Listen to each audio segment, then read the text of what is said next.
Universe நேயர்களுக்கு எனது அன்பான வணக்கத்தை தெரிவித்துக் கொள்கிறேன் தோழர்களே. இப்போது நேற்று ஒரு காணொளி போட்டிருந்தேன். அதில் ஒரு முக்கியமான செய்தி ஒன்று சொல்லியிருக்கேன்ல. எம்ஜிஆர் அவர்கள் சைதை முத்துங்கிற தோழர் அவர் பேசின செய்தியிலேருந்து ஒரு செய்தி எடுத்துக்கிட்டாரு. பெங்களூருக்கு போகிறதா ஒரு செய்தி வந்திருக்குன்னு சொல்லி படிச்சிருக்கோன்னு சொல்கிறோம் இல்லையா? அது என்ன? ரொம்ப சீரியஸ். நீங்கள் யாருமே நினச்சி பார்க்க முடியாத செய்தி. ஒரு அசைவின் மூலமாக ஒரு செய்தியை எந்த அளவுக்கு தமிழ்நாட்டு மக்களுக்கே தாகம் தீர்த்த ஒரு செய்தி இருக்கு இல்லையா? அது ஒரு சாதாரண தொண்டன்ட்டு இருந்து கிடைக்கும். அப்படித்தான் கிடைச்சது. அவர் பேசின அந்த ஒரு காட்சியில் என்ன செய்தார் அப்படின்னா, வீட்டில் இருந்து பேசிட்டு அவர் வாயை தொடச்சி, என் பொண்டாட்டி என் கூட தொடர்பில் இருக்க மாட்டேன்னு சொல்லிட்டு, கட்சிக்காரர்கள் யாருக்கும் தொடர்பில் இருக்கக்கூடாது நீங்கள் சொல்லிட்டீங்க, என் பொண்டாட்டி பிள்ளைய கூட என் கூட தொடர்பில் இல்லை, நான் என்ன செய்கிறது சொல்லிட்டு போங்கன்னு சொன்னாப்புல இல்லை. அதை பார்த்து வாயை பற்றி சிரிச்சுக்கிட்டு போனார். நான் சொன்னேன் இல்லையா? அந்த காட்சி எங்கே போய் முடிஞ்சு தமிழர்களின் தாகம் தீர்த்துதுன்னு சொன்னால் நீங்கள் நம்புவீங்களா? அதைத்தான் சொல்ல போகிறேன் இந்த காணொலியில். அதுதான் சரி.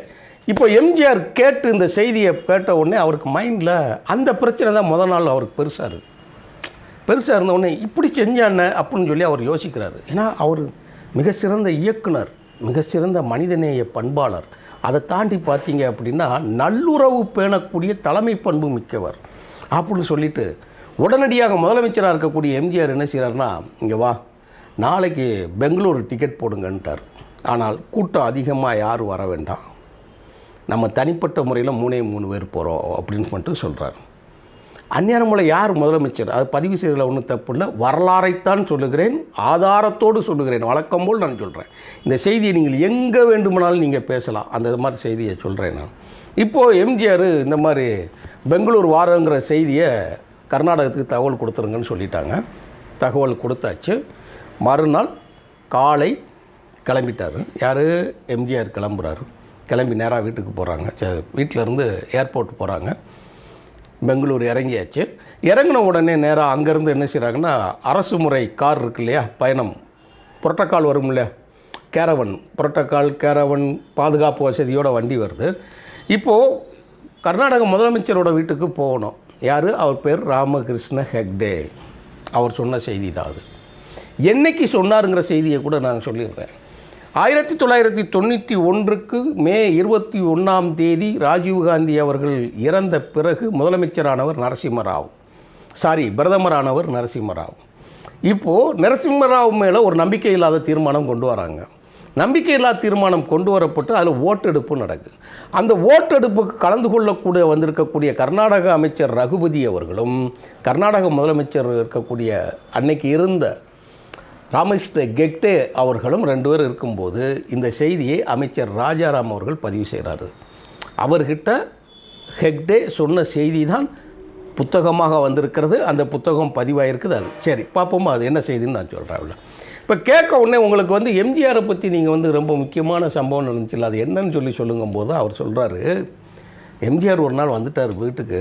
பெங்களூர்லேருந்து வந்த உடனே நாங்கள் நேராக சந்திப்புக்காக என்ன பண்ணோன்னா, நேராக கோட்டைக்கு அங்கே கர்நாடகத்தில் இருக்கக்கூடிய முதலமைச்சர் அலுவலகத்துக்கு போகலான்னு சொன்னோம். அப்போ சொன்ன உடனே எம்ஜிஆர் சொன்னால், எனக்கு பசிக்குதுன்னாரு. நீங்கள் முத்துவோட கனெக்ட் பண்ணிக்கோங்க, சைதை முத்துவோட. பசிக்குது, நான் சாப்பிடணும் அப்படின்னா. ஐயோ, அரேஞ்ச் பண்ணலையா? ஏன் உங்கள் வீட்டில் சாப்பாடு இல்லையான்னு கேட்குறாரு. இது எம்ஜிஆரோட பாணி. நான் ஏற்கனவே சொல்லியிருக்கிறேன், நல்லுறவை பேண வேண்டும் என்று சொன்னால் நம்ம தான் தேடி போய்க்கிடணும் அப்படின்னா. அப்போ என் பசிக்குது, வீட்டுக்கு போவோன்ற. ஏன் உங்கள் வீட்டில் சாப்பாடு இல்லையா? என்ன இப்படி சொல்லிட்டீங்க, வாங்க வீட்டுக்கு போவோன்னு சொல்லி கூப்பிட்டு போகிறார். யாரை? எம்ஜிஆர். இப்போ எம்ஜிஆர் வீட்டுக்கு போகிறார். யார்? கர்நாடக முதலமைச்சர் வீட்டுக்கு தமிழ்நாட்டின் முதலமைச்சராக இருக்கக்கூடியவர் சாப்பிட போகிறார். எனக்கு இட்லி இருந்தால் போதும்னு சாப்பிட்றேன். எல்லாம் தயாராகிவிட்டது. சாப்பாடு வைக்கிறாங்க, சாப்பிட்றாரு. எம்ஜிஆர் ஒரு சொட்டு தண்ணீர் குடிக்கவில்லை. நீங்கள் வடக்கு நோக்கி நோம்பிருந்து உயிரிழந்த செய்திகள்லாம் நீங்கள் கேட்டிருப்பீங்க. ஒரு சொட்டு தண்ணீர் இல்லாமல். தியாக தீபம் திலீபனை போல, சங்கர்லிங்கனாரை போல எத்தனையோ பேரை சொல்லலாம். அவங்களோட செய்திகள்லாம் ரொம்ப உருக்கமான செய்திகள். அந்த இடத்துல இட்லியை சாப்பிட்டுக்கிட்டு இருந்த எம்ஜிஆர் ஒரு சொட்டு தண்ணியை குடிக்கல, அப்படியே விக்கலோடு அப்படியே நிற்கிறாரு சாப்பிட்டுட்டு. இப்போது ஏங்க தண்ணி குடிக்க வேண்டியன்னு கேட்டால் தொண்டையை பிடிச்சிக்கிட்டு அப்படியே இருக்கிறார். ஹெக்டேவோட அம்மா போய் கேட்குறாங்க, ஏன்பா இட்லி சாப்பிட்ருக்க, விற்கும் இல்லைப்பா, தண்ணி குடிப்பப்பான்னா. அந்த அம்மாட்ட எம்ஜிஆர் சொல்லியிருக்காரு, அம்மா உங்கள் மகன் எனக்கு தண்ணி கொடுக்க மாட்டாங்க அப்பலம்மா அப்படின்றார். நன்றாக கவனிக்க வேண்டும் தோழர்களே. எம்ஜிஆரின் தாகம் தீர்ப்பதற்கு கோடிக்கணக்கான பேர் இருக்கிறாங்க. ஒரு பிரச்சனையை சண்டை போட்டு பகை மூட்டி பெரும் பிரச்சனையாக்கி அதன் மூலமாக பெரிய சிக்கலுக்கு உண்டாக்கி அதை தீர்க்கிறதுக்கு அவர் விரும்பலை வரும். அதை ஒரு சாதாரண தொண்டைன்ட்டு எடுக்கிறார் பாருங்க. நல்லா கவனிக்கணும் அதை. நீங்கள் எனக்கு உங்கள் மகன் ஒரு சொட்டு தண்ணி தர மாட்டாங்க அப்பலம்மா. எப்படி இதுப்பா தண்ணி இருக்குல்லப்பா? இல்லைம்மா இன்றைக்கி இருக்குதும்மா, ஆனால் நான் கேட்டேன் உங்கள் மகன்கிட்ட தண்ணி தர மாட்டேங்காப்புல. அவன் தண்ணி தாரேன்னு சொல்லுங்கள், நான் தண்ணி குடிக்கங்கிறாப்புல. யார்கிட்ட? பெற்ற தாயிடம், முதலமைச்சரை பெற்ற தாயிடம். சாப்பாட்டு டைனிங் டேபிளில் உட்காந்துருக்கு. அவரை தண்ணி தாரேன்னு சொல்லுங்கள், நான் சாப்பிட சொல்கிறேன், நான் தண்ணி குடிக்கேன்னு சொல்கிறது. ஹெக்டேவோட அம்மாவுக்கு இது காவிரி பிரச்சனை, இது 2 மாநிலங்களோட பிரச்சனை அப்படிலாம் அந்த அம்மாவுக்கு தெரியாது. பாவி பயலே நீ ஏன்டா தண்ணி கொடுக்க மாட்டேன்னு சொல்கிற? எம்ஜிஆர் கேட்டால் நீ தண்ணி தர மாட்டேன்ட்டா. ஆமாம்மா தரமாட்டேங்காருமா. எப்பா தண்ணி தருவியாப்பா? உன்ட்ட தண்ணி தானப்பா கேட்டேன் அப்படிங்க. ஏம்மா காவிரி தண்ணி கேட்டேம்மா, தரமாட்டேன்ட்டாருமா. காவிரியில் தண்ணி கொடுக்குறதுக்கு உனக்கு என்னப்பா பிரச்சனைன்னு கேட்க. அவங்களுக்கு அரசியல் தெரியாது. நீங்கள் யாருக்காக என்ன கேட்குறேன்னு பார்க்கணுமே. இதில் ரொம்ப அது எப்படிப்பட்ட பாண்டிங்னு நினச்சி பாருங்கள். ஹெக்டேவால் ஒன்றும் சொல்ல முடியல. ஏம்மா இது அரசியலுமா பிரச்சனைமான்னு அம்மாட்ட சொல்ல முடியுமா? அவங்கள்ட்ட ஒன்றும் விஷயம் தெரியாத ஆளுகிட்ட போய் அப்படின்ன உடனே தாரேன்னு சொல்லுப்பா நீ மேலே. யார் சொல்கிறா? ஹெக்டேவோட அம்மா. தண்ணி தாரேன்னு சொல்லு. ஏன் காவிரியில் தண்ணி கொடுக்குற உனக்கு என்ன கொள்ள? யார் சொல்கிறா? ஹெக்டேவோட அம்மா. ஏம்மா நான் தாரேம்மா குடிக்க சொல்லுங்கம்மா அப்படின்னு. அதுக்கு பிறகு தண்ணி கொடுத்துட்டாரு. உறுதியாக தருவே இல்லை, தாரேன். எம்ஜிஆர் இப்போ தண்ணி குடிக்கிறார். இப்போ நான் என் தாயை தெய்வம் போல் நேசிக்கிறவன். எங்கள் அம்மா சொல்லிட்டா நான் உயிரை கூட கொடுப்பேன், நீ மாற்றிடக்கூடாது ஐயா வாங்க போவோம் அப்படின்னு சொல்லியிருக்காப்புல. ஆனால் என்ன நடந்தது தெரியுமா தோழர்களே? சில செய்திகள் அச்சில் ஏறாது, சில செய்திகள் வரலாற்றில் பதிவு ஆகாது, சில செய்திகள் கவர்மெண்ட் ஜீவோ அதாவது கவர்மெண்ட் ஆர்டரில் பதிவு வராது.